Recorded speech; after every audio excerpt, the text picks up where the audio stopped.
ചെയ്യുന്നവരും സ്ഥിര താമസക്കാരായിട്ടുള്ളവരുമായ പ്രവാസികൾ ഗൾഫ് രാജ്യങ്ങളിൽ സുലഭമാണ്. അതിൽ പകുതി ആളുകളും കമ്പനികളിലെ തൊഴിൽ പൂർത്തിയായാലും വിരമിക്കുന്നവരായാലും കൂടുതലും ഗൾഫ് രാജ്യങ്ങളിൽ താമസമാക്കാറാണ് പതിവ്. അത്തരത്തിൽ UAE-യിൽ സ്ഥിര താമസമാക്കിയവർക്കും ആഗ്രഹിക്കുന്നവർക്കുമുള്ള ഒരു പ്രധാന അറിയിപ്പ് നൽകിയിരിക്കുകയാണ് UAE. ഇനി മുതൽ UAE-യിൽ തൊഴിൽ മേഖലയിൽ നിന്ന് വിരമിച്ച താമസക്കാർക്ക് റെസിഡൻസി വിസയും തിരിച്ചറിയൽ കാർഡും നൽകുന്നതിനായി federal authority four identity, citizenship, customs, port security പുതിയ നിയന്ത്രണങ്ങൾ പ്രഖ്യാപിച്ചിട്ടുണ്ട്. 55 വയസ്സും അതിൽ കൂടുതലുമുള്ള പ്രവാസികൾക്കായി 5 വർഷത്തെ റെസിഡൻസി വിസ അനുവദിക്കുന്ന അറിയിപ്പാണ് നൽകിയിട്ടുള്ളത്.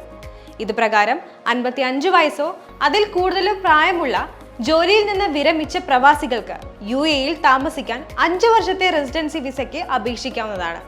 എന്നാൽ ഈ വിസ നേടണമെങ്കിൽ അപേക്ഷകർ ഇനി പറയാൻ പോകുന്ന മാനദണ്ഡങ്ങൾ പാലിക്കണമെന്നാണ് നിർദ്ദേശം.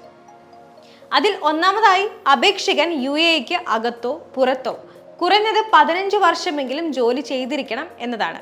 രണ്ടാമതായി ആ വ്യക്തിക്ക് കുറഞ്ഞത് 10 ലക്ഷം ദിർഹം മൂല്യമുള്ള സ്വത്തോ കുറഞ്ഞത് 10 ലക്ഷം ദിർഹം സമ്പാദ്യമോ 20,000 ദിർഹം പ്രതിമാസ വരുമാനമോ ഉണ്ടായിരിക്കണം.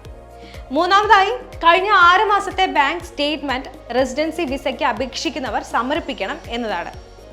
നിലവിൽ അവർക്ക് ലഭിക്കാൻ പോകുന്ന റെസിഡൻസി വിസ 5 വർഷത്തേക്ക് കാലാവധിയുള്ളതായിരിക്കും. കൂടാതെ ഈ പറഞ്ഞിട്ടുള്ള ആവശ്യങ്ങൾ പാലിക്കുന്നവരാണെങ്കിൽ അവർക്ക് 5 വർഷത്തിനു ശേഷം വിസ വീണ്ടും പുതുക്കാനുള്ള അവസരം ലഭിക്കുന്നതായിരിക്കും.